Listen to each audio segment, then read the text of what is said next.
नमस्कार, मैं मेघा सिंह स्वागत करती हूं आपका न्यूज़ 18 के डिजिटल प्लेटफॉर्म पर। क्या आपको भी लगता है कि हर महीने आपकी सैलरी पहले से भी ज़्यादा जल्दी ख़त्म हो जा रही है?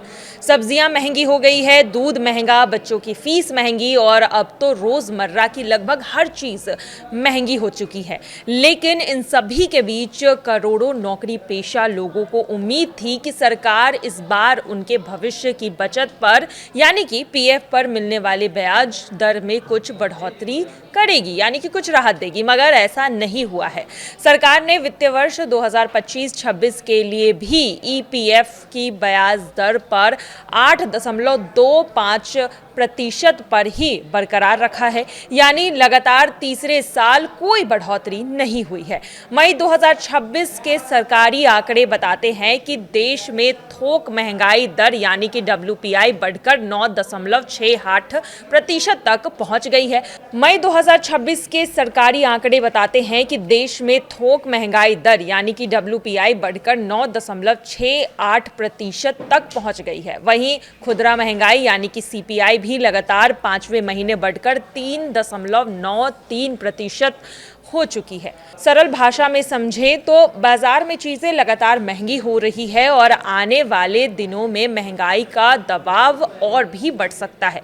ऐसे माहौल में नौकरी पेशा लोगों को उम्मीद थी कि कम से कम उनके पीएफ का आने वाला रिटर्न अच्छा खासा मिलेगा, उसमें बढ़ोतरी होगी ताकि भविष्य की बचत को थोड़ा सा सहारा मिल जाएगा।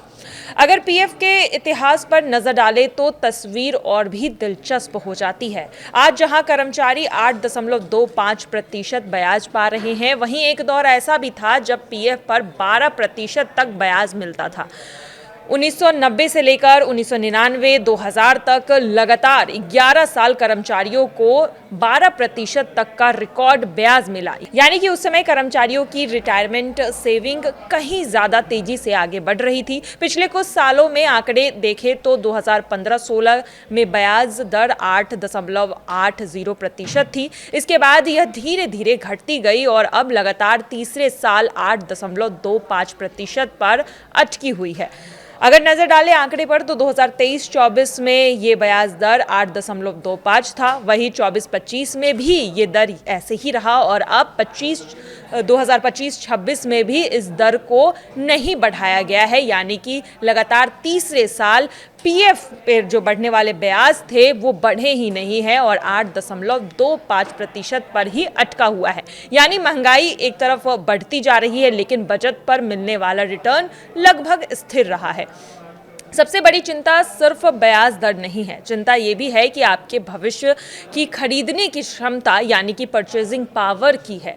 मान लीजिए आज आपके पीएफ खाते में 50 लाख रुपए जमा हो जाते हैं। अगर महंगाई लगातार बढ़ती रही तो भविष्य में उस 50 लाख रुपए की वास्तविक कीमत आज की तुलना में काफ़ी कम हो सकती है, यानी कि कागज़ पर पैसे ज़्यादा दिखेंगे लेकिन उसे खरीदे जाने वाली चीज़ें कम हो जाएंगी। आर्थिक विशेषज्ञों भी ये मानते हैं कि निवेश पर मिलने वाला वास्तविक फायदा तभी माना जाएगा जब उसका रिटर्न महंगाई से पर्याप्त ऊपर हो। इसलिए अब सवाल ये उठ रहा है कि क्या सरकार को करोड़ों सैलरी कर्मचारी को राहत देने के लिए पीएफ ब्याज दर कम से कम 1.25 या आधा प्रतिशत तक की बढ़ोतरी करनी चाहिए थी। देश का मध्य वर्ग टैक्स देता है, ईएमआई भरता है और भविष्य के लिए पीएफ में बचत भी करता है, लेकिन जब महंगाई लगातार बढ़ रही हो और पीएफ का रिटर्न वही का वही खड़ा हो तो कर्मचारी की चिंता भी जायज़ नजर आती है। अब देखना होगा कि आने वाले महीनों में सरकार पीएफ ब्याज दरों को लेकर कोई राहत देती है या नहीं। आपकी क्या राय है? क्या ईपीएफ की ब्याज दर बढ़नी चाहिए? कमेंट में हमें ज़रूर बताइएगा। फिलहाल की खबरों में आज के लिए बस इतना ही। बाकी की तमाम खबरों के लिए देखते रहिए न्यूज़ 18 का डिजिटल प्लेटफॉर्म। धन्यवाद।